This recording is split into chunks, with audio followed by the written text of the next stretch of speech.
I'm Peter Adamson, and you're listening to the History of Philosophy podcast, brought to you with the support of the Philosophy Department at King's College London and the LMU in Munich, online at historyofphilosophy.net. Today's episode will be an interview about the Reformation in Spain with Andrés Messmer, who is the academic dean at Seville Theological Seminary. And he also goes by Andrew, or Andy, because he's actually from the United States, despite that introduction. So hello, Andy. Hi, Peter. Really nice to be with you. Thank you for joining us. We are going to be talking about, as I just said, a kind of surprising subject, which is the Reformation in Spain and even Protestantism in Spain. And as I said to you before when we were talking about this, I was surprised that there's anything to discuss here, because obviously we think of Spain as a Catholic country, and we probably think that the church authorities did a pretty good job of stopping Protestantism from really getting much of a foothold in Spain. So can you say something about why there is anything for you to work on? Yeah, that is a great question. And I often forget that because I kind of live in this day by day. I'm always reading their works and studying this out. So I forget how surprising it is for people to find out that there were Protestants in Spain, that there are Protestants in Spain. And just to maybe illustrate that, Martin Luther, just one reformer, we have more of his works than all of the Spanish reformers combined. So there isn't a ton to work with. Yeah, there is a bit of a problem that we have. In fact, even just we're talking about the Spanish Reformation, just defining the limits of exactly what we're talking about, who we're talking about. There were Christian humanists who didn't really like the Roman Catholic Church. Do we count them as Spanish Protestants or not? What do we mean by the word Spain? Spain today is pretty isolated, restricted to the peninsula, but it wasn't in the 16th century. The Low Countries, the southern half of Italy, that was also Spain. We have this kind of unique phenomenon called the Nicodomite phenomenon of people who publicly were Roman Catholics, but privately were Protestants. That's a well-documented phenomenon. You also have people writing from outside of Spanish borders, maybe from Germany or France or England, but they are Spaniards. So, how do you work through that? They ran away from the Inquisition, or they became Protestant in their travel. What do we do with that? So I take a pretty broad definition to Spanish Protestantism. If I took a narrow one, we probably wouldn't be able to teach the courses here that we teach. But so I take a broad definition of Protestants who were from Spain or who lived in Spain, and they would have continued to live in Spain if they had the chance. So that's kind of the definition that I put on it. So if we take this definition of Spanish Protestantism, we have three sources that we use to get information. The first one is actually the Inquisition documents. So they kept meticulous documents. I mean, it's word for word. It's like a modern stenographer. It's this person said this, and then this person said this, and you really feel like you're in a conversation when you read them.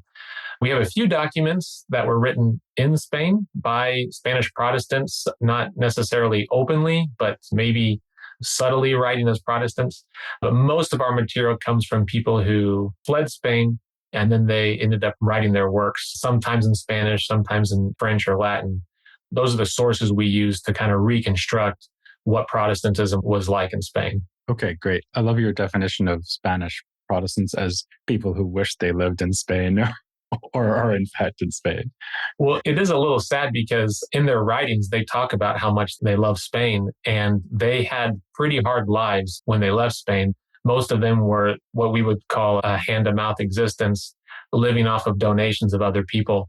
I mean, you think about it, a monk goes to Germany, doesn't speak the language, doesn't have many marketable skills, so he's homesick. And his poor family, often the families were punished when someone would convert to Protestantism. So they lived with a lot of economic and psychological hardships.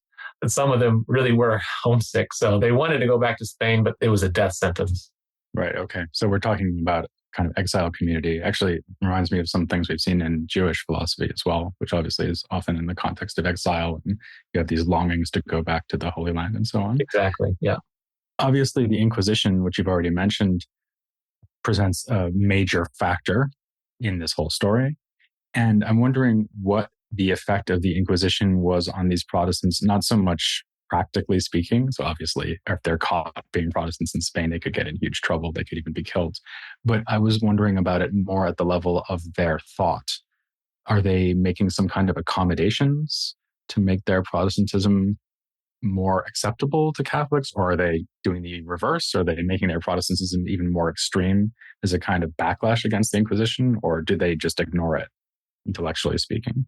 One of the effects I referenced, the Nicodemite phenomenon, and I should probably define what that is. John Calvin coined that term. He's taken it from the Gospel of John, and there's a figure in there. His name's Nicodemus. And publicly, he was a Pharisee, but kind of privately, secretly, he was a follower of Jesus. He coined that term to talk about Protestants who publicly were still Roman Catholics, but privately, they were Protestants. And the Inquisition had this influence on them at a practical, at a theological, and even at a philosophical level where they really had to hold their cards close to their chest and not really show people what they believed. Unfortunately, I think it had two kind of negative impacts on them. One of them was ended up reconfirming their worst fears that the church was really corrupt.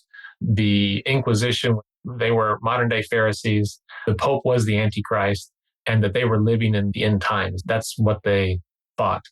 And going to your question, in some ways, they were trying to accommodate Roman Catholic theology to an extent, but in another way, they went to an extreme. And when you think that the church is completely corrupt and that it's like Pharisees, it's a worst case scenario where everything is inverted and it's on its head. At least what they did was they preached very hard against it and wrote very hard against it. So it kind of had this double effect on Spanish Protestants. They wanted to go home. They wanted to, let's say, exalt their national honor. They wanted to be proud of being a Spaniard. So to that extent, they were trying to accommodate, if you will. They were trying to be open, trying to be, let's say, ecumenical. But on the other hand, because they saw so much corruption and because they ran away from Spain, but their friends didn't, and they were processed by the Inquisition and killed, they also were preaching very hard against it. Okay, well, we could obviously keep talking about this at great length as a historical and indeed as a theological phenomenon, but since this is a philosophy podcast, let's get on to the relationship between these figures and philosophy. We've seen that on the Catholic side, counter-Reformation figures like the Jesuits, for example, were very interested in philosophy. And we've also seen that Protestants from northern regions had a fairly complicated attitude towards philosophy. I would say that some of them were more willing to embrace it, others were quite skeptical. Is there anything general we can say about these Spanish Protestants and how interested they were in philosophy, what kinds of philosophical sources they use? Yes, most of them had a typical mixture between scholastic and humanist training, especially at the University of Alcalá. There they would have received training not only in the scholastic Thomism, Scotism, nominalism, but also in the more humanistic side of things, textual criticism and ancient languages and all of that. And that was the seedbed actually of Protestantism. So most of the leaders were very familiar with philosophy. Just to give you a few examples, I think you've covered some of these people already, but Pedro Nunez was influenced by Peter Ramis, and he ended up being a professor of another philosopher, Pedro Gallus. A very interesting figure, not really well known, is Sebastian Fox Morcillo. He ended up actually made it one of his life's goals to harmonize Plato and Aristotle. He ended up dying at the age of 32 in a shipwreck, but a really brilliant person. And he was also a Protestant. There are lots of figures here. Lots of them were professors, especially at Alcalá, but also in Seville. They were professors of Thomism and Scotism. But probably the best known example that we have, and again, we're working with limited sources here, would be Constantino de la Fuente. And his personal library had 1,000 volumes in it, which for a personal library in the 16th century, that was a pretty extensive library. And he had all of the classics you could imagine, not just theological classics, but philosophical classics as well. And in his writings, they come out and he uses them. He talks about Plato, he talks about Aristotle, he talks about all the political philosophers. So they were, generally speaking, pretty well informed on, let's say, the layout of the philosophical land in the 16th century. And are they actually using philosophical sources or arguments to argue against Catholicism? That's a good question. I mean, what separates Protestants from Roman Catholics isn't only philosophy. I mean, there are a lot of things, for example, the debate over justification, that's kind of a linguistic debate. There are other debates that are more historical, such as, the canon or how many sacraments there are. Other debates are based like on piety, how do you use images? What about Mary? But there are some philosophical debates that end up separating Protestants from Roman Catholics. And one of the more famous debates is on the Eucharist. Actually, kind of a funny story. I guess it's funny just because he was so young when it happened, but there's a Spaniard, I think he was 7 years old. He went to a public lecture at a university, and there the lecturer, he was talking about how it's impossible for a substance to be present at two different places at the same time. And he was applying that even to the Eucharist, or he was receiving questions. Okay, you're saying this, professor, but what about the Eucharist? And he would not answer the question on, if this was a philosophical impossibility. But that planted a thought in his mind on the philosophical, I don't know what you want to call it, the philosophical difficulty of the Roman Catholic doctrine of transubstantiation. And later on, as he grew up, that seed started to germinate. And I think it was his early 20s. He ended up fleeing Spain because he said, philosophically, this just doesn't make sense. And this is just one example of many in which they're using philosophy, especially this issue of the relationship between substance and accidents, applying it to the Eucharist, and then really coming up with a difficulty. The problem there, I guess, is that the body of Christ is a substance and it would have to be in two different places at the same time because it's in two different Eucharistic hosts. Right? Exactly. I love a 7-year-old kid standing there thinking, this doesn't make any sense. Exactly. Yeah. Or just thinking, answer the question, man. It's a good question. Yeah. Well, see, if he were to answer it, he could get in big trouble. I mean, it's that issue where, he wants to be, let's say externally, he has to say the right answer because if he doesn't, he could get in big trouble. But he also, he's a philosopher, this university lecturer, he's a philosopher, and he has to be able to look at himself in the mirror. And I can imagine him saying, I don't know what to do, because if I say a substance can be in two different places at the same time and that the Eucharist is completely philosophically justifiable, I'm not going to be able to put up with myself. But if I deny it, I'm going to get in trouble. So the hazard of believing in miracles. Yeah. Right. Okay. Something else you mentioned is that they were often trained in humanism. So they'd gone through this classic kind of educational program that we've come to expect in the 15th and especially now 16th centuries, where people are learning Greek as well as Latin, sometimes even learning Hebrew as well as Greek and Latin. What is their attitude towards humanism in general? And maybe in particular, do they have a stance, these Spanish Protestants, on the extremely controversial question of how to apply humanist philology to the Bible? A large number of them were well trained in humanism. A person comes to my mind his name's Francisco de Encinas, and he was actually the first one to translate the Bible into Spanish from Greek. And he actually did that living in Philip Melanchthon's house. He lived with him, and Philip encouraged him, and he ended up translating. Interesting story, Francisco hand-delivered the first edition of his printed Bible to Emperor Charles V, asking for his blessing on it. And from the report, the emperor was happy to receive it, but he gave it to his confessor, Pedro de Soto, who was not happy to receive it.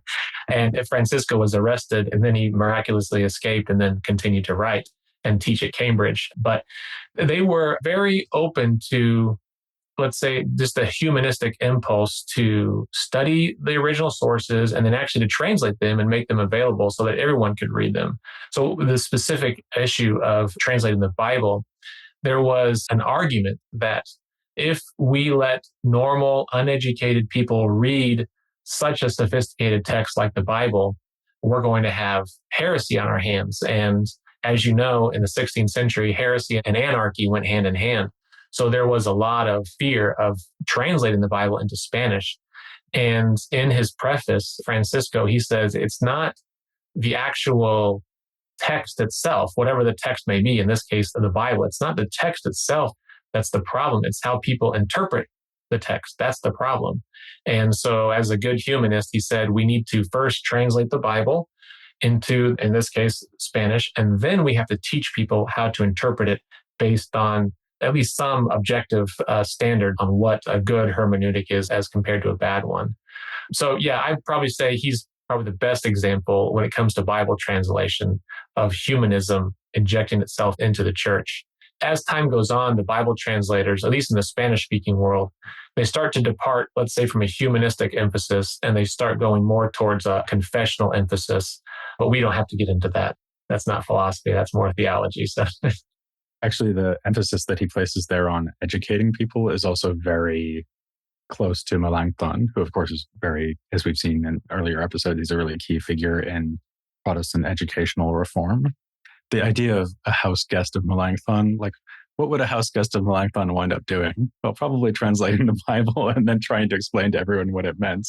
Like, yes. That's the most Melanchthonian thing you could do, right? Yeah.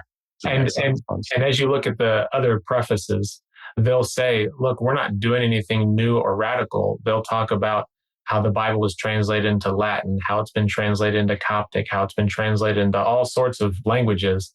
But it just seems strange to us because the moment we live in, Latin is the only language it's allowed to be in. So they were trying to show historic continuity with their project.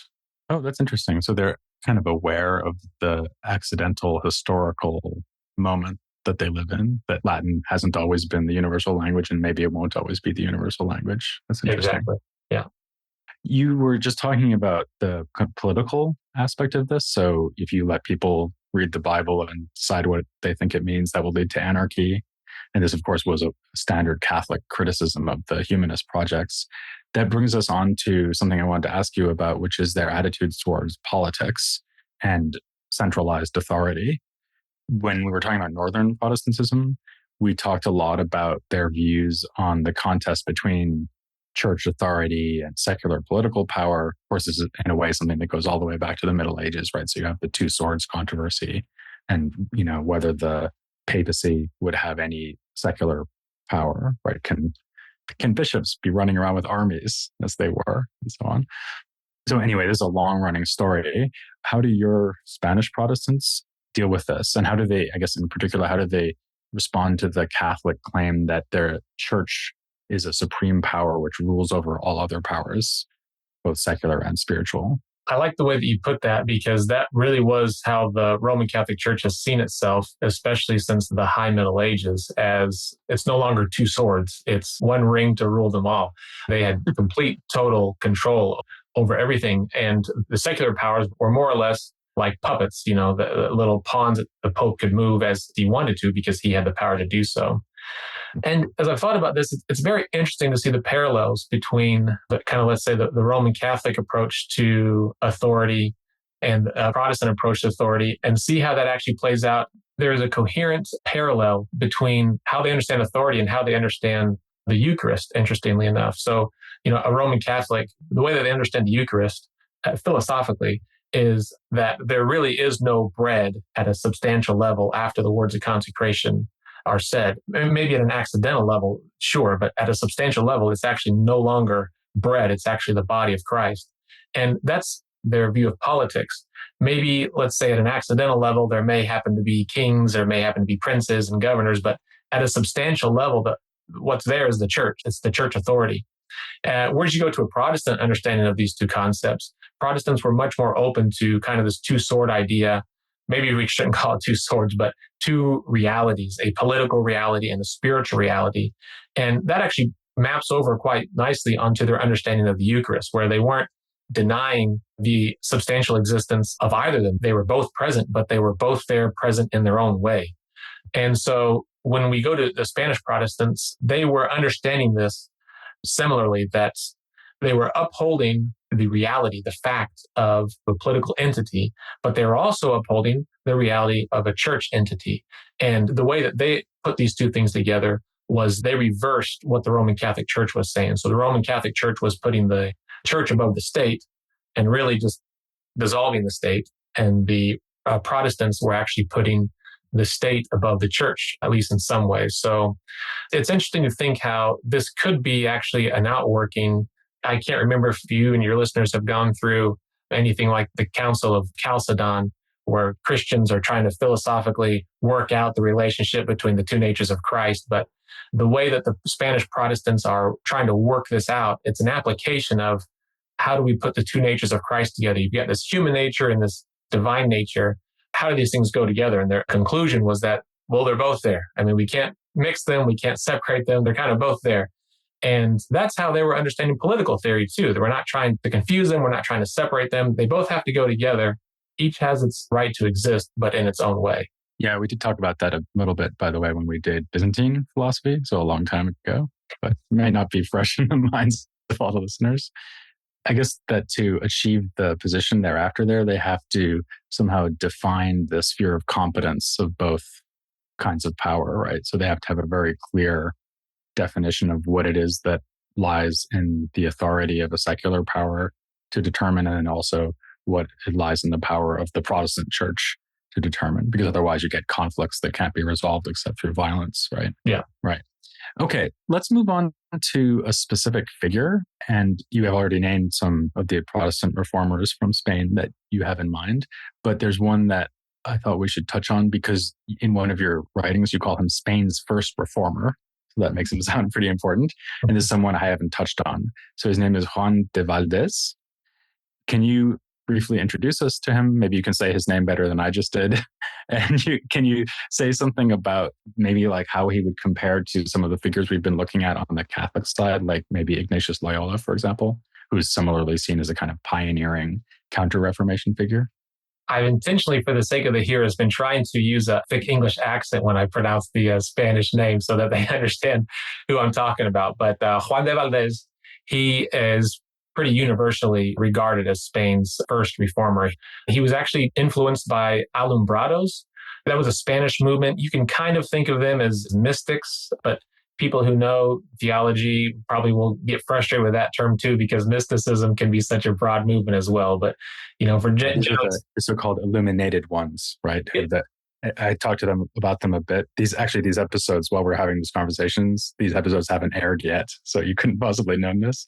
But I talked about the Alumbrados a little bit, for example, to lay down some context for figures like Teresa de Avila and also, in fact, Ignatius Loyola, because they were both accused of being sort of close to the so-called Alumbrados, who were suspect in the eyes of the Inquisition because of their excessive spirituality and so on. Perfect. Yeah, that's exactly who we're talking about as far as the influence in Juan de Valdez. He went to the University of Alcalá, and while he was there, before he graduated, he published a book called The Dialogue of Christian Doctrine, which brought him to the attention of the Inquisition.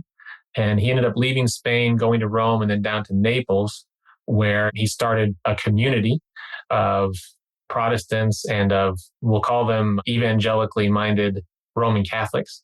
I'm not sure if you've covered the Spirituali. That was kind of the Alumbrado equivalent in Italy. But he was someone who sought to internalize the Christian faith and to bring coherence between the internal and the external. So one of his main worries with the church was that Christianity was becoming something that was only external.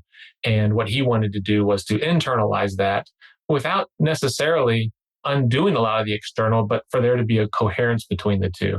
And maybe some things did have to go, but what he wanted to focus on was internalizing that.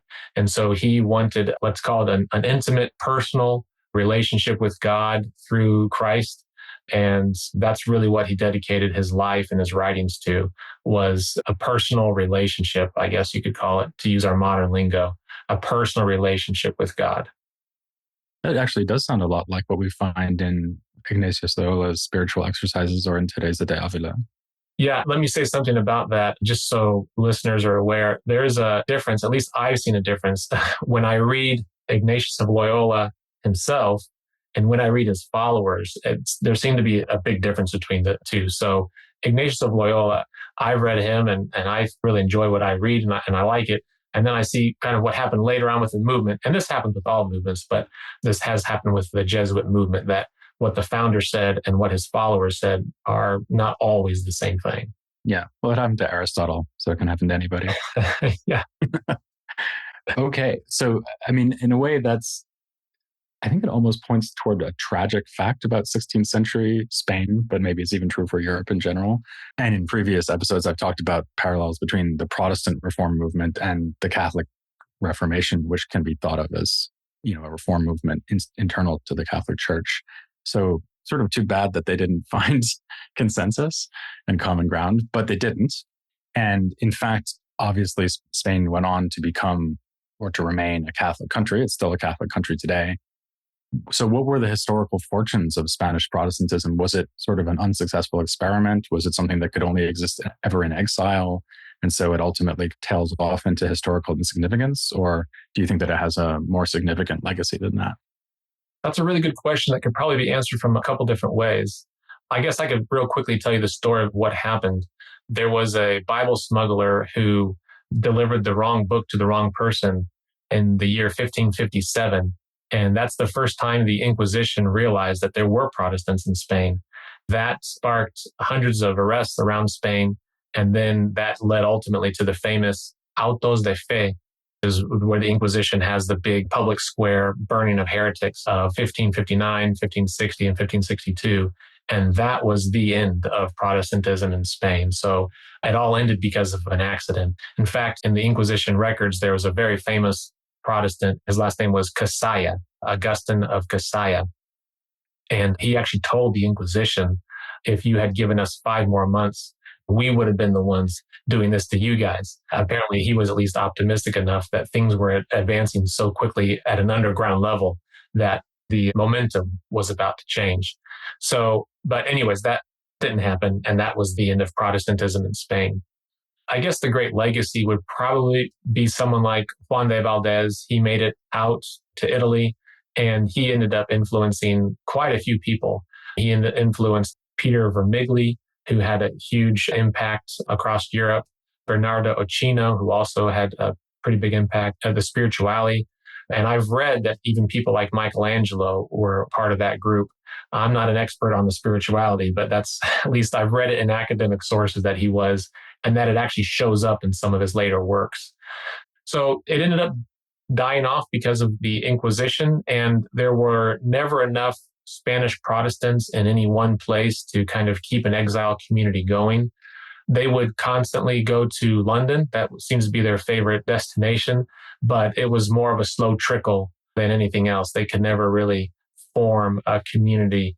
Maybe from time to time they did, but really the 16th century was the end of Spanish Protestantism as we know it. Okay, well, that's quite a poignant story. Thank you for taking us through it. Next time, I'm going to be returning to the Catholic side of the story, and we're going to be launching into quite a number of episodes, actually kind of a mini series on Spanish scholasticism, or actually I should say Iberian scholasticism, because some of the thinkers we'll be looking at are from Portugal. So that's going to be occupying our attentions for a good few episodes. For now, I'll thank Andrew Messmer very much for coming on the podcast to tell us about that surprising topic. Thank you for having me. And I will invite the listeners to join me next time as we begin to look at Iberian scholasticism here on The History of Philosophy Without Any Gaps.